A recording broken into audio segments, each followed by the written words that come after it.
तो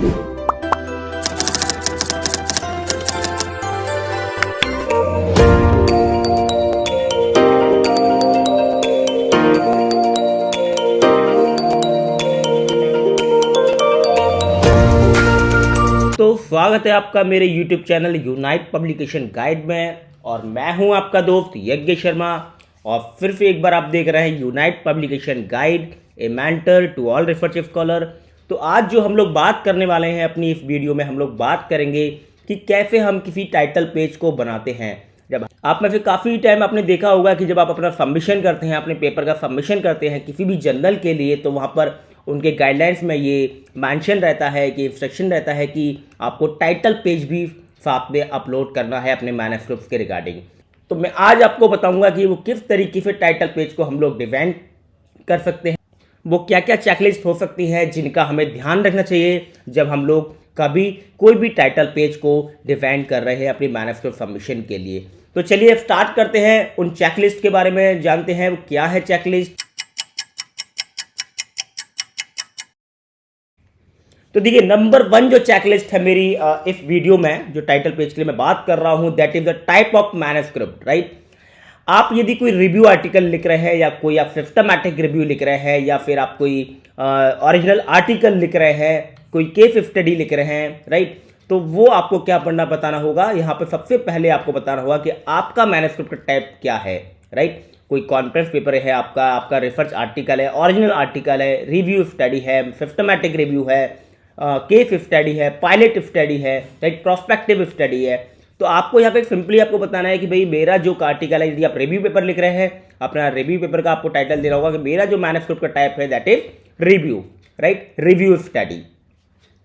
यदि आप कोई ओरिजिनल पेपर अपना लिख रहे हैं अपने पीएचडी के दौरान, तो आप क्या करेंगे, अपना ओरिजिनल आर्टिकल बताएंगे कि भाई मेरा मैन्युस्क्रिप्ट का टाइटल जो है वो ओरिजिनल आर्टिकल है या फिर रिसर्च पेपर, राइट। वो सारे आपको ऑप्शन वहां मिल जाते हैं, राइट।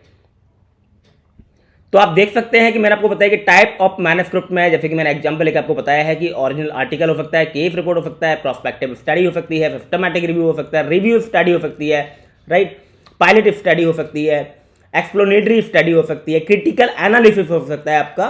तो आपको यहाँ पर ये बताना है, राइट। चलिए बढ़ते हैं आगे तरफ। तो नेक्स्ट चेकलिस्ट जो है मेरी, सेकेंड जो चेकलिस्ट है मेरी टाइटल पेज के लिए, मैं बताता हूँ वो आपका क्या है। The title of the article which should be concise but informative. या अब आपको क्या करना है कि अपने आर्टिकल का जो टाइटल है, चाहे आपका रिसर्च पेपर है, चाहे आपका रिव्यू पेपर है, तो आपको अपने टाइटल बताना है, आपका मैन्युस्क्रिप्ट का टाइटल क्या है, आपने किस टाइटल पर, किस टॉपिक पर अपना पेपर रेडी किया है, राइट। जो भी टॉपिक आपका होगा that should have the narrow things, right, and well informative, right. तो आपको क्या करना है कि अपने टाइटल जब आप डिजाइन करते हैं या फ्लैग करते हैं अपने गाइड की थोड़ा सा डिस्कशन करने के बाद, या आपके मन में खुद ही आपको पता है कि मुझे किस टाइटल पे, किस टॉपिक पर मुझे स्टडी करना है, तो आपको क्या करना होता है कि अपने टाइटल को बहुत ज़्यादा नैरो मत रखिए और ज़्यादा उसको एक्सपैंड भी मत कीजिए। आपको 50 to 100 कैरेक्टर्स में ही उसको कंप्लीट करना है, excluding your running article, right. तो ये सेकंड चेकलिस्ट थी हमारे टाइटल पेज के लिए। थर्ड चेकलिस्ट की बात करूं तो देखिए उसमें क्या है, रनिंग टाइटल और short title not more than 50 characters, right. देखिए यहां मैंने क्या बात की आपसे कि जो आपका टाइटल होगा, जो आपका टॉपिक होगा, राइट, वो आपका वेल इंफॉर्मेटिव होना चाहिए।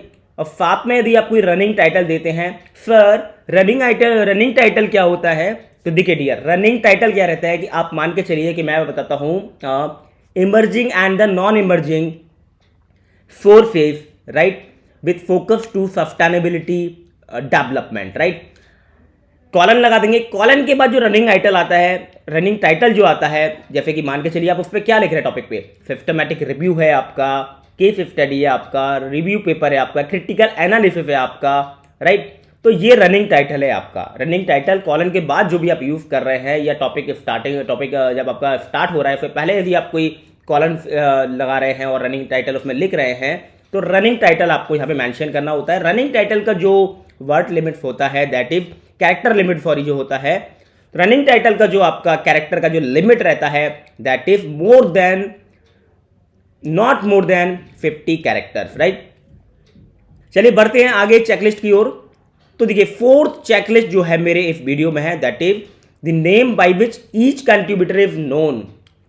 ठीक, तो यदि तो यहां क्या देखने वाली बात है डियर, देखिए यहां आप ये देखेंगे कि आप जितने भी कंट्रीब्यूटर हैं आपके पेपर में, मैं मान के चलता हूं, एक एग्जांपल लेता हूं कि मेरे पेपर में यदि 4 कंट्रीब्यूटर है तो मुझे चारों का कंट्रीब्यूटर को मुझे उनका नेम, फर्स्ट नेम, इनिशियल और मिडिल नेम यानी फैमिली नेम भी कह सकते हैं आप, विद हिज और हर हाईएस्ट एकेडमिक डिग्री, यदि उन्होंने कोई डिग्री जो उन्होंने लास्ट डिग्री जो उन्होंने किया है, लाइक वो पीएचडी स्कॉलर है, एमबीबीएस है, एमडी है, कुछ भी है, तो वो आपको उनका लास्ट जो उनका डिग्री होगा, ठीक है, वो आपको यहाँ पर मेंशन करना है, राइट। और उसके बाद उनका एफिलेशन, इंस्टीट्यूशन एफिलेशन, राइट। या फिर मैं पीएचडी स्कॉलर हूँ और मैंने यदि अपने पीएचडी जो है वो इलाहाबाद यूनिवर्सिटी फेरी में कर रहा हूँ, तो I have to be mention my full name mister Yagyavalkya Sharma, right, mister Yagyavalkya Sharma. तो Yagyavalkya Sharma is the first name and the last name is the family name, that is Sharma. मेरा highest degree PhD pursuing, right. Institution affiliation मैं डाल सकता हूं Allahabad university, right. So this is an example of all contributor. They have to be mentioned their first name, their family name, their highest degree and its affiliation as well, right? तो चलिए next भी बढ़ते हैं next आपके checklist की तरफ। तो जो फिफ्थ चेकलिस्ट है मेरे टाइटल पेज के लिए, that is the name of department and the institution to which the work should be attributed. तो डियर देखिए यहाँ चेकलिस्ट में आपको ये थोड़ा समझने की बात है यहाँ पर कि आपको क्या करना है कि आप मान के चलिए आप पीएचडी स्कॉलर है और आप मान के चलिए कि कोई भी अमेठी यूनिवर्सिटी हो गया, आप कहीं से भी यदि कोई अपना पीएचडी कर रहे हैं, राइट, तो आपको क्या करना होगा, अपने डिपार्टमेंट का नाम देना होगा। यदि मैं बात करूँ यदि आप इंजीनियरिंग डिपार्टमेंट से हैं तो आपको department of engineering, department of civil engineering, department of biotechnology, department of life science, department of commerce, right, so on, ठीक है। तो जो भी यदि आपका डिपार्टमेंट है आपको वो देना है, और डिपार्टमेंट के अंडर में यानी जिस यूनिवर्सिटी से वो है डिपार्टमेंट, जिस यूनिवर्सिटी में डिपार्टमेंट है आपका, वो यूनिवर्सिटी का आपको नाम देता है as an affiliation of your paper, right. तो बढ़ते हैं नेक्स्ट चेकलिस्ट की ओर। जो 6 नंबर पर चेकलिस्ट आती है मेरी, दैट इज यहाँ पर देखिए आपको क्या करना होगा, अपने एड्रेस के बारे में प्रॉपर इंफॉर्मेशन देनी होगी। तो आपका जो नाम है, एड्रेस है, फोन नंबर है, फैफीमाइल नंबर है। फैफीमाइल नंबर यदि आपके पास है तो आप दे सकते हैं, अदरवाइज नहीं भी देंगे तो काम चलेगा, राइट। क्योंकि फैफीमाइल नंबर फैक्ट ये बहुत सारे जो एमिनेंट हमारे ऑथर रहते हैं, एमिनेंट साइंटिस्ट कह लीजिए, उन्हीं के पास अवेलेबल होता है। आपका ईमेल एड्रेस हो गया, ठीक है, और ऑफ द कंट्रीब्यूटर रेस्पॉन्सिबल, आपका ईमेल एड्रेस हो गया जो भी कंट्रीब्यूटर हैं, ठीक है, और उसके साथ में आपको एक करस्पॉन्डिंग मेल एड्रेस भी देना होता है, करस्पॉन्डिंग ऑथर भी बताना होता है। यदि मेरे पेपर में यदि 4 मेरे ऑथर हैं, हमारे पेपर में यदि हम 4 ऑथर हैं, और तो मुझे क्या करना होगा कि मुझे एक करस्पॉन्डिंग ऑथर बनाना होगा और उसी का मेल आईडी मुझे मेंशन करना होगा।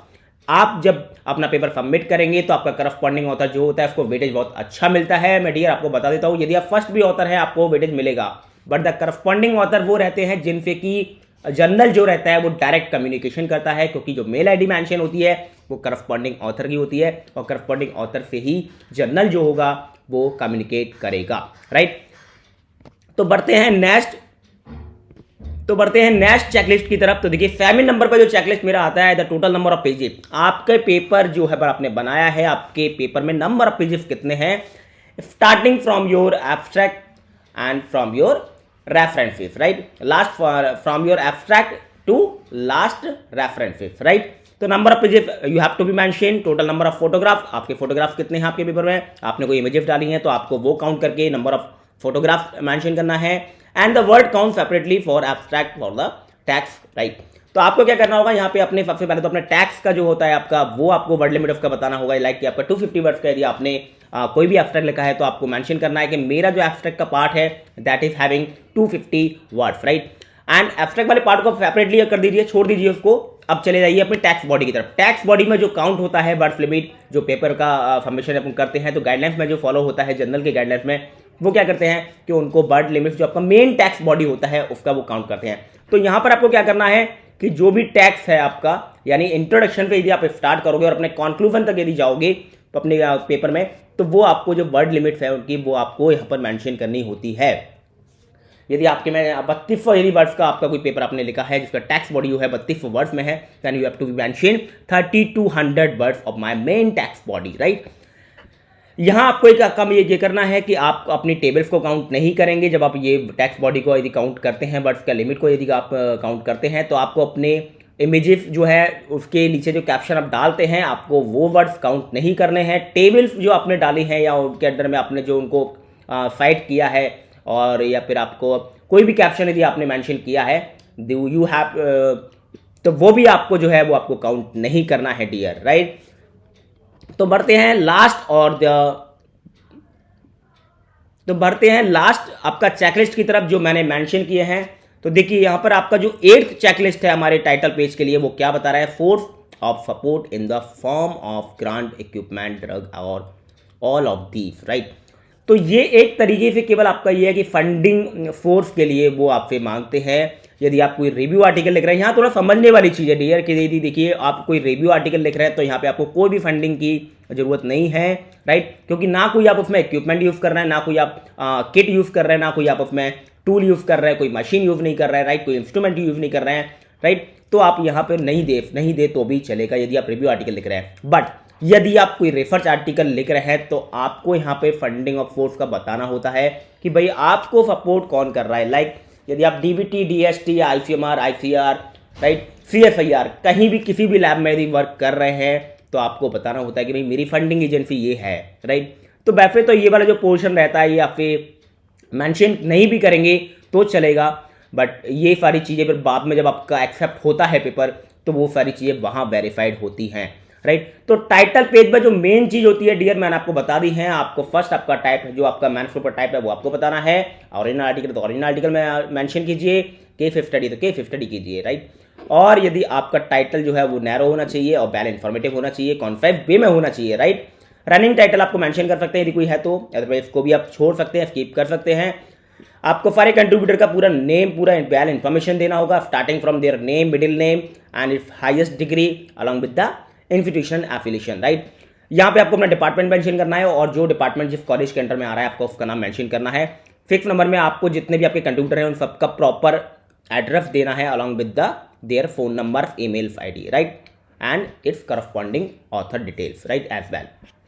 यहाँ आपको पूरा अपने मैन्युस्क्रिप्ट के बारे में, आपका एब्स्ट्रैक्ट कितने पेज का है वो बताना है, टोटल नंबर ऑफ पेजेस बताने हैं आपको, आपका टैक्स बॉडी आपका कितने वर्ष का है वो आपको बताना है, और यहाँ आपको फंडिंग एजेंसी है। तो कैसी लगी डियर ये मेरी वीडियो, प्लीज जाके मुझे कमेंट सेक्शन में बताइए। और आपको ऐसी और अच्छी वीडियो यदि आपको चाहिए तो आप मुझे कमेंट सेक्शन में जाके बता सकते हैं, आप कमेंट्स ड्रॉप कर सकते हैं, मैं आपके लिए वो वीडियो भी लेके आऊँगा।